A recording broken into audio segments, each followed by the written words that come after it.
Good morning बच्चों, आज मैं आप लोगों को अपने इस वीडियो में प्रश्नावली 1.1 का एक्सरसाइज 1.1 का चैप्टर 1 संख्या पद्धति का क्वेश्चन नंबर फर्स्ट और क्वेश्चन नंबर सेकंड बताने वाला। आप लोगों को इस क्वेश्चन को पढ़ने से पहले सबसे पहले आप लोगों को कुछ परिभाषाएं जानना जरूरी है। उन परिभाषाओं को जानने के लिए आप लोग हमारे YouTube चैनल m.k क्लासेस 621 ये चैनल का नाम है, हमारे चैनल का नाम है। तो आइए अब हम आपको क्वेश्चन यहाँ पर शुरू करते हैं, आपका क्वेश्चन प्रारंभ करते हैं। क्वेश्चन नंबर 1 में कहा गया है बेटा, क्या शून्य एक परिमेय संख्या है? क्या इसे आप P/Q के रूप में लिख सकते हैं, जहां P और Q पूर्णांक हैं और Q 0 नहीं है, अर्थात Q does not equal to 0। तो देखो बेटा ध्यान देना आप लोग, सबसे पहले इसमें परिमेय संख्या की बात आ गई है। आप लोग परिमेय संख्या पढ़े हो। परिमेय संख्या किसे कहते हैं? वह संख्या जिसको हम भिन्न के रूप में लिख सकते हैं, अर्थात P/Q के रूप में लिख सकते हैं, लेकिन उसका नीचे वाला 0 नहीं होना चाहिए, उसी को हम परिमेय संख्या कहते हैं। ठीक, इसको जानने के लिए आपको हमारे इस चैनल में जाना होगा। ठीक, जाइए, उसके बाद वहां सारा डेफिनेशन आप नोट करिएगा।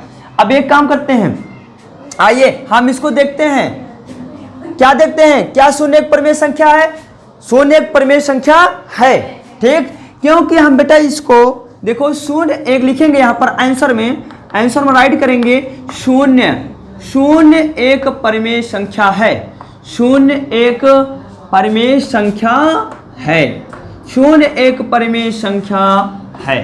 ठीक, शून्य एक परिमेय संख्या है। यदि शून्य एक परिमेय संख्या है तो उसको हमें P/Q के रूप में लिखना है। तो देखो मैं कैसे लिखता हूं, यहां पर आप लोग देख सकते हो। जिसको P/Q रूप में लिखने के लिए बेटा 0/1 कर दीजिए। देखिए 0.1 P/Q का रूप है कि नहीं, या 0.2 कर सकते हो। देखो 1 से डिवाइड करेंगे 0 ही तो आएगा, 2 से 0 डिवाइड करो 0 ही तो आएगा। देखो दोनों शर्तों को पूरा कर रहा है, शून्य भी है और P/Q का रूप भी बन रहा है। ठीक ना, तो यहां पर देखिए, क्या इसे आप P/Q के रूप में लिख सकते हैं? हाँ, इसे मैं P/Q के रूप में लिख सकता हूं। यहां पर लिखिएगा, हाँ इसे मैं P/Q के रूप में P/Q के रूप में लिख सकता हूं। रूप में लिख सकता हूं। ठीक है ना, लिख सकता हूं, इसे P/Q के रूप में लिख सकता हूं। देखो लिख सकता, जैसे 0.1 या 0.2। ठीक, ये इसका आंसर हो गया। 0.3 यही आपका आंसर है। ठीक है, आइए हम क्वेश्चन नंबर 2 को देखते हैं। ठीक, इस टाइप का क्वेश्चन आप लोगों के एग्जाम में आता भी है, पूछा भी जाता है। 2 संख्याएं दे दी जाएंगी और पूछेगा इन दोनों संख्याओं के बीच 5 परिमेय संख्या ज्ञात कीजिए, इन दोनों संख्याओं के बीच 10 परिमेय संख्या ज्ञात कीजिए। तो आइए हम इस क्वेश्चन को भी देखते हैं। तो इस टाइप के क्वेश्चन को सॉल्व करने के लिए बहुत आपको आसान सा मेथड बताऊंगा, बहुत ही सिंपल तरीका बताऊंगा। वैसे तो इस क्वेश्चन को सॉल्व करने के बहुत सारे मेथड होते हैं, लेकिन मैं आपको बहुत ही आसान मेथड बताने वाला हूं। तो यहाँ पर देखिए 3 और 4 के बीच में 6 परिमेय संख्याओं को ज्ञात कीजिए। तो आइए हम इसको चुटकियों में निकालते हैं। तो यहाँ पर देखिए मैंने बेटा लिखा 3 और यहाँ पर लिख दिया 4। ठीक, संख्या रेखा पढ़े हो आप लोग, हाँ? तो क्या काम करते हैं, इसको संख्या रेखा के अकॉर्डिंग हम निकाल लेते हैं। तो यहाँ पर देखिएगा, देखो ऐसे देखिए बेटा, ये 3 है और ये आपका हो गया 4। जरा सोचो, जो भी संख्याएं होनी चाहिए इसके बीच होनी चाहिए, अर्थात इससे बड़ा उससे छोटा होना चाहिए। तो एक काम करते हैं, तो इसके बाद क्या आने वाला है 3.1, यहाँ आने वाला है 3.2, यहाँ पर आएगा 3.3, यहाँ पर आएगा 3.4, यहाँ पर आएगा 3.5, यहाँ पर आने वाला है 3.6। कितना कहा गया था? 6। वैसे तो हम निकाल सकते हैं अनंत ना, 2 संख्याओं के बीच में कितनी संख्याएं होती हैं? अनंत। लेकिन आपको जितना निकालने के लिए कहा जाए उतनी ही संख्याएं ज्ञात करना। ठीक है ना, तो यहाँ पर देखिए हमने क्या किया, 3.1, 3.2, 3.3, 3.4, 3.5, 3.6 निकाला।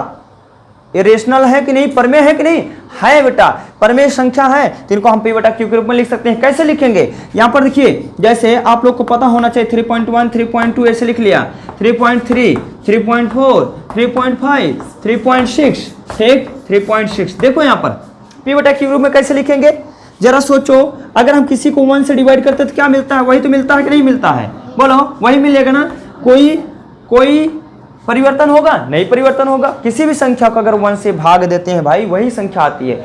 आप लोगों को हमने बताया है यदि एक अंक पहले पॉइंट होता है तो भाई उस पॉइंट को हटाने के लिए हम क्या करते हैं, अगर पॉइंट ऊपर है 0 नीचे बढ़ेगा, अगर पॉइंट नीचे है तो 0 ऊपर बढ़ेगा।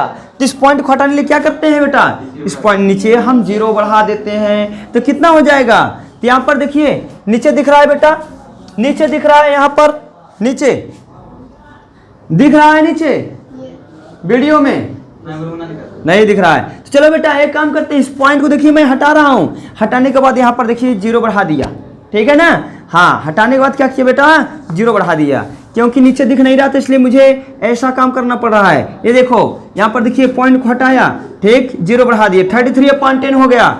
और यहाँ पर देखो 34 बेटा, ये क्या हो जाएगा, 34/10 हो गया। यहाँ पर देख सकते हो आप लोग, ये बनेगा 35/10, ठीक, 35/10, ये बना क्या आपका 36/10, ठीक है ना, ये 36/10 हो गया। आप लोग देख सकते हो, देखो यहाँ पर देखो, अगर आपको 2 संख्याएं दे दी जाएंगी और उनके बीच प्रमेय संख्या पता करना हो तो आप इसी मेथड से पता करिएगा, ठीक है। हम उम्मीद करते हैं बच्चों आप लोगों को हमारा मेथड आसान लगा होगा। यदि आप लोगों को हमारा वीडियो अच्छा लगा होगा तो आप इसे अपने मित्रों के पास जरूर शेयर करिएगा।